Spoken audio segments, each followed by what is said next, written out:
Alright, welcome back. Welcome back. Cutscenes. Allow me to introduce you to Dr. Frankenstein. What if they all started talking with, like, the Animal Crossing voices? Oh, and the, like, text came up, it was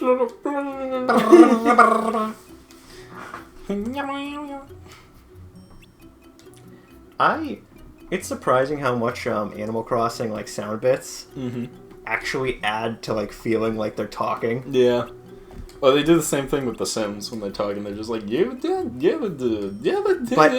that is just specifically different than the Animal Crossing to me. Really? If that makes sense to you? Yeah, I can see it. Like, it just feels different.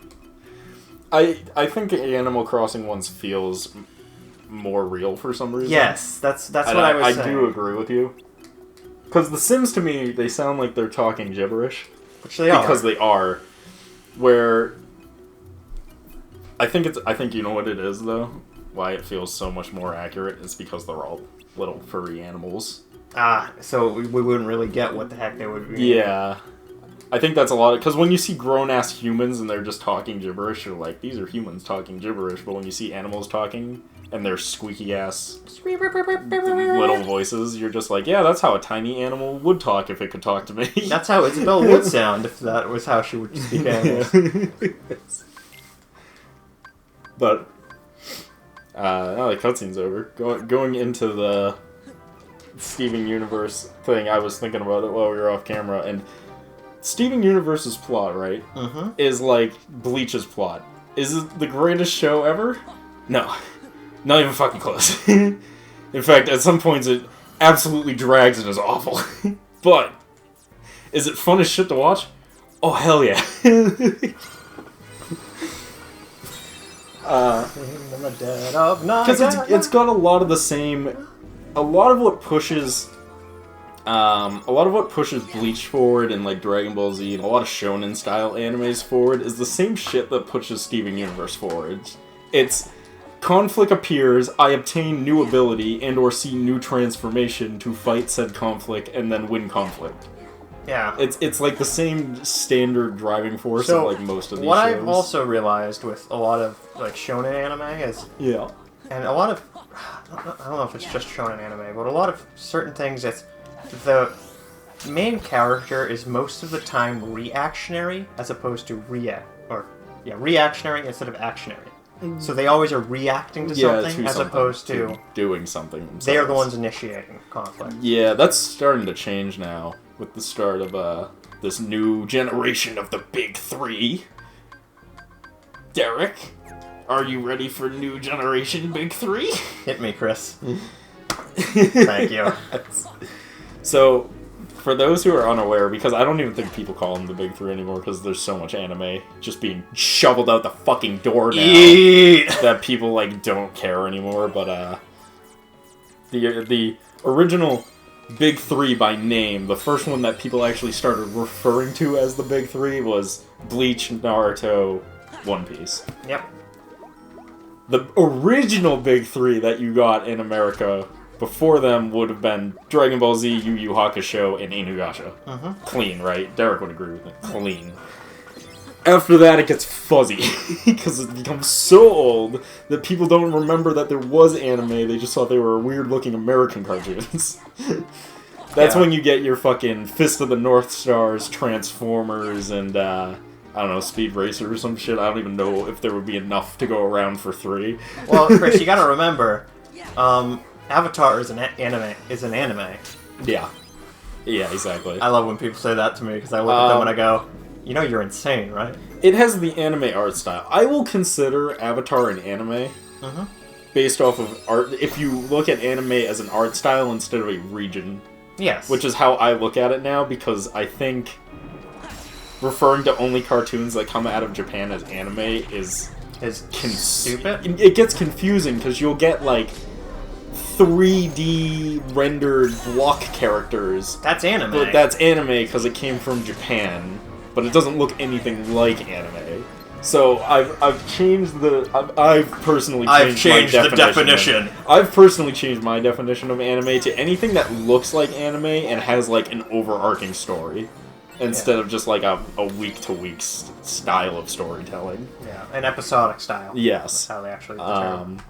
Just because that's way easier for people, I think, to agree with. Yeah. Like, I think most people would be like, yeah, alright, like, that's reasonable at least.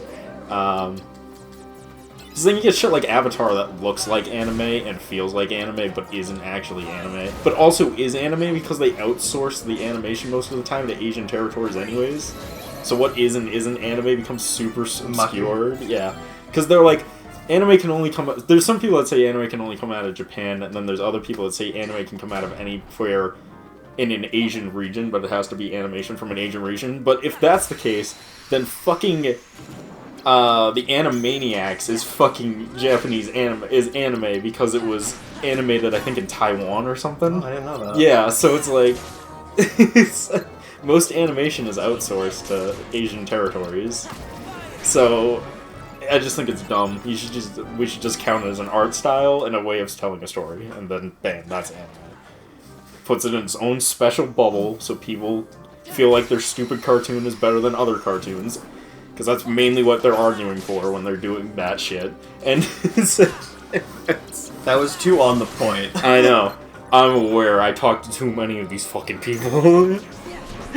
I've talked to too many of these fucking people over the years. I know exactly what kind of people they are when they really want to fight. No, anime can only be this thing. And it's like, yeah, because you want it to be special for you. You don't want your anime to be lumped in the same fucking category as Family Guy and shit. Even though if you moved to Japan, Family Guy would be considered an anime, because it's just short for anything animated.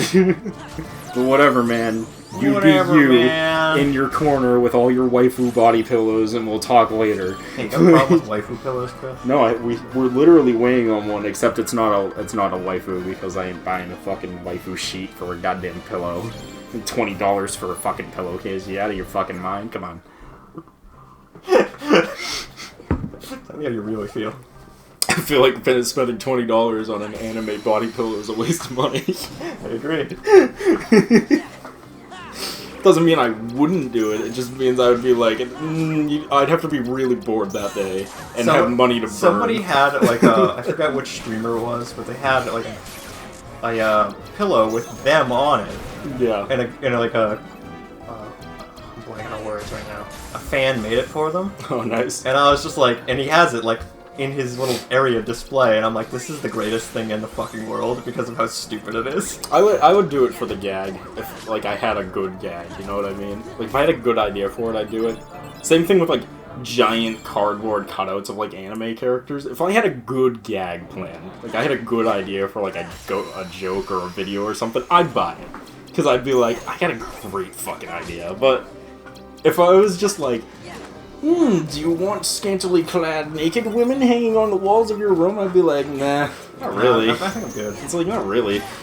It's like, but you'd always be on your room, and I'm like, yeah, but they're always at my fingertips. It's a fucking PC like 2 feet away from me. Like, what do you mean? Why should I care? Oh, fuck.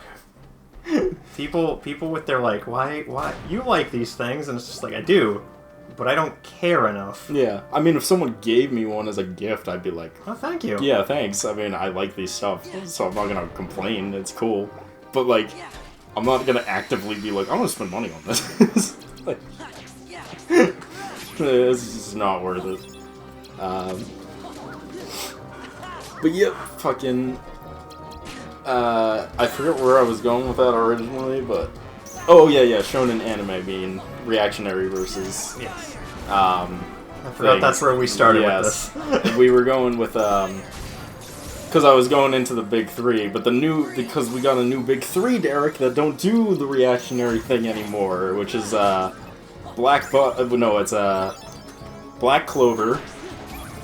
My Hero Academia, and,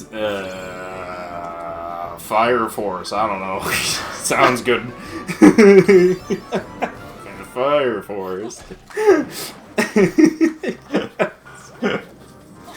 Honestly, it was a genuine, like, I don't know, man. Honestly, like, if I had to pick, like, if someone was just like, pick the next big three, that's what I would go with. I'd go with My Hero Academia, because that's a fucking given and a half, Black Clover, and then Fire Force. Because they're just... they feel like the next big three. They have all the staples of big three anime, which is long running, obnoxious protagonist, and you're saying our boy from My Hero Academia is obnoxious? He's the only one that's not. You're right. But they're not reactionary anymore. They all have goals because Deku wants to be the hero man. You mean Small All Might? Yeah, Small Might. He wants to be the hero man. I just find Black Clover Sword Boy wants to be the Wizard King. The best wizard in the world. Yeah, the Wizard King, and then Fireman wants to be fire. No, he wants to find his brother. Well, she finds his He's brother. the only one who has a very specific goal. But Oogie Boogie now stole the potion. He's gonna drink it. Ooh. Naruto also had a goal. He wanted to become Hokage. He wasn't reactionary. It's just shit happened around him a lot. Yes. But he had a goal at least. Not like our boy Bleach, whose goal was... And I guess the thing, is it's not just anime that does that type of storytelling. It's most mediums do that type of... most characters are reactionary. Well, yeah. Well, it depends on what media you're writing for. Because, like, certain stories, it doesn't make sense for a character to not be reactionary, right? Yes. Like, if you want to start your story with a tragedy, then your character has to be reactionary. Have I ever told you the tragedy of Dark Plagueis the Wise? Yes, you have, Derek. Good. Like, I know immediately where he's gonna go with this fucking joke. Like, I know immediately where he's going with this. I'm glad, Chris. And if you didn't, I was going to be shocked. Oh, I know. Dark... Anyways, no. Anyway. Continue. Because it kind of makes sense, like, if you're going to have a story that's just like your family was murdered or something, like, your character is by default going to be reactionary. Yes. But you could also argue that they're not reactionary because it gives them a set goal to, like, find those people. So, it makes sense because if you start your character out as a reactionary, you can give them a goal along the way. It's kind of... That was, like, the big complaint about Bleach is that Ichigo is a reactionary character instead of a active character. Yeah. Proactive character. And to that I say... Yes, but also no. Yes, but also no. Because he's reactionary and he gets the hollow powers, and then, like, Soul Society comes in and he, like, goes to the Soul Society. But he's also proactive because he was like, we're gonna go save Rukia. It wasn't like he was just thrown into the hollow world, or the Soul Society world, and he was like, well, now that I'm here, I guess I'll just save my friend. Like, he went there with a set goal, and then What's-Her-Face gets captured, and he's going there with a set goal. But you could argue that he's reacting to her being stolen, but then I'd argue, like, well, why would he go there without a reason to go there? I don't... And, like, I get it, because they're just, like, he has no ties to the main bad guy of that show, so he doesn't have, like, a reason to hunt down the main bad guy. So they steal the girl, so he has a reason to go there. But I'm like, yeah, but, like... Why would he have a ties to the main bad guy of a Soul Society he didn't know existed until 2 days ago? Yeah. Like you'd just be forcing it at that point, so there's no reason to. And then you could argue, oh, they're forcing it by having her be kidnapped, and it's like, well, yeah, but they gotta move the fucking plot somehow. How dare you? They gotta do something with it. Like, giving him unnecessary ties to the main baddie seems unnecessary. Like, the only way I could argue that making it work as reactionary and then making him proactive is if, like, the dude came in and then he killed Rukia and then it became a revenge story. But then that's, like, super played out and done a million times, so I don't know, it'd be the same shit, really, if you ask me. Like, it would just end the same. That's why I think... But that's also kind of why I think the final battle with Aizen works in a different way, because... He's a nobody to him. Ichigo takes him on and stops him, but he doesn't do it alone. He does it with the help of, like, all the other fucking captains. Or, well, not all the captains, but all the other smart scientists. Yeah, all the other, important people in the game. Yeah. Because it's not really his fight. He's just there because he's the good guy. He's the good guy. He helps out when he helps his friends. He's the good guy. He's the good guy. He's just there to give a hand. Fucking, they're the ones that actually have like reason to be trying to stop him. Yeah, like they're the ones that are really trying to work on stopping him. Ichigo's just their ringer. Yeah, to be honest with you. Ichigo's just their ringer character. Yeah, so I don't know, because I feel like Naruto does the same shit. Like, Naruto doesn't have any fucking ties to Madara. But he still fights Madara, like, because he wants to be Hokage. I'm gonna be Hokage! I don't know. Do those things coalesce? I guess. No, they do, because he has to stop him from destroying the Shinobi world and all the world, to be honest with you. Well, the action is like, it's like, well, he's got to because it's a war and he's gonna stop the war, but it's just like, yeah, but he has like no ties to this war other than the villages in this war. Like, who cares? Like, you're always gonna have reactionary moments. Even proactive characters are gonna have moments where they're being reactionary. Because eventually you're gonna be put in those stakes. Like, Deku does it. Like, there's like Deku's proactive in the idea of, like, he's the one trying to become a hero and he's trying to do all this stuff. But he's also reactionary because, like, he runs into the little girl from Season 3 who's being, like, abused by the mafia guy, and he's like, I want to fucking do something about this. And it's like, well, you have no fucking ties to her. Why should you care? Because he couldn't stand against it. Yeah. It's like, you stand against things because you feel like you should do it. That's about the reason of every shonen protagonist. I'm a protagonist. It's in my plot development. See, I think it would be neat to do a reactionary character where shit happens around them, and then you're just, like, constantly called out for being reactionary, where it's like, why are you even here doing anything? And his response is always something along the lines of, like, I don't know, I'm just bored. That's honestly, that's what, One Punch is really about. Yeah, but honestly, that's pretty much the whole point of One Punch Man. He's like, I'm just bored. I don't know, I'm just fucking here, man. Yeah. Man. One Punch Man is genius. I love it. It's a fucking genius. So good. One Punch Man is doing an overpowered main character correctly. Because they made the struggle being overpowered. Yeah, it's not really more interesting. It's not him that's the real struggle with the show. It's all the other guys that he knows that he's trying to just like, okay, I'm here. But it's like, well, he has a core main struggle himself, which is he trains so hard that now he beats everything in one punch, but all he wants is to feel alive and have an actual challenge. So he's just dead inside now because he can never feel the thrill of battle ever again because he's too powerful. I watched something about it, and it was, if it wasn't for his friends, then he'd have no stake in it, and he wouldn't be the hero anymore. He'd probably be a villain. Yeah. I don't think he'd be a villain. His personality is too Goku-esque. That's true. To be the villain. He was always more... Because he didn't have friends when the show started. He also wasn't even really a superhero. He was a hero for fun. He didn't know there was even an agency you could sign up for to be a hero. Like, he was just doing it because he was bored. So I think he was always destined to be good guy. Because even before his friends and before he was doing it for being a hero, he was always just like, I don't know, I see things happen and I stop them. I don't know.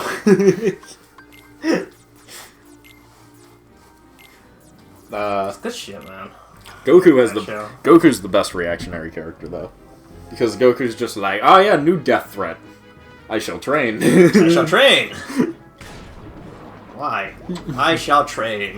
I shall train. It's like, because I need to be the strongest in the universe, and to be the strongest in the universe, I must fight the strongest in the universe. And they're just he did the arm thing that you do. The flexing, the arm strength. Then everyone was just like, but you don't need to, Goku, it has nothing to do with you. And he's just like, I can't hear you over the sound of my muscles. And screaming! Because Goku has no ties to fuck all in Dragon Ball. Yeah. The only time he has ties is the one time where his son is almost murdered and he leaves heaven to be like, fuck you, rules. Fuck you, rules. I need to go save the world. Yeah. Which I think is hilarious because it's just like, Goku wasn't supposed to leave the heaven, so he's cheating, and then it's just like, yeah, but he's also fucking Goku, and he's already proven that he's stronger than the strongest being there. What are they gonna do? What are they gonna do about it? Yeah. What are you gonna do about it, kid? What are you gonna do? Ask him politely to stop, please. It's good shit. Also, I love that, I love how much Goku just transcends logic, by the way, because, like, the dude whose house that he trains on, what's his name? King Kai. Like, King Kai exists in the afterworld, and he can just, like, instant transmission there, regardless if he's alive or dead. Like, he just transcends King Kai! living and What the dead. fuck are you doing here? He just transcends being alive and dead now, and just can go anywhere. Oh my god, I love it. Good show, though. Would give a 4 out of 5 stars. Just kidding. I'd give it a 10 out of 5 stars. Best show ever made. Yeah. Like you do. Yeah. So yeah. There's a door over here. Okay. What's I was gonna. What was it? It was Black Clover. That's what. Have you watched any of Black Clover yet? I have read a little bit of it, of the comic, and then I stopped. I'm like so torn on it.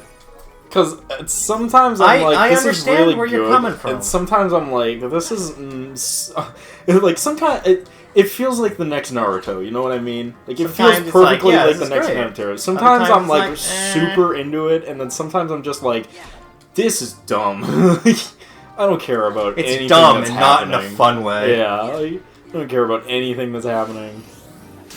They got, like, peak Tsundere Girl, though, which is kind of fucking hilarious to me, I'm not gonna lie. Her, the fucking royal bitch, whatever the fuck her, Noelle, who's just, like, head over heels for fucking, Asta, but doesn't want to admit it anyway, and just gets super defensive about it every time it gets brought up, is super funny to me.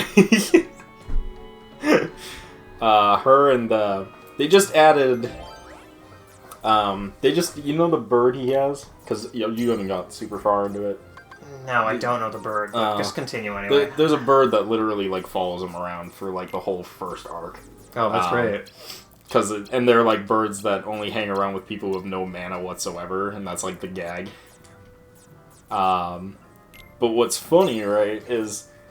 It ends up being, like, a really important character. I won't go into too much detail, but it ends up being a really important character that's just been transformed into a bird via dark magic. Mm-hmm. And then she transforms out of a bird, and she's, like, a half-human, half-demon, half-bird hybrid.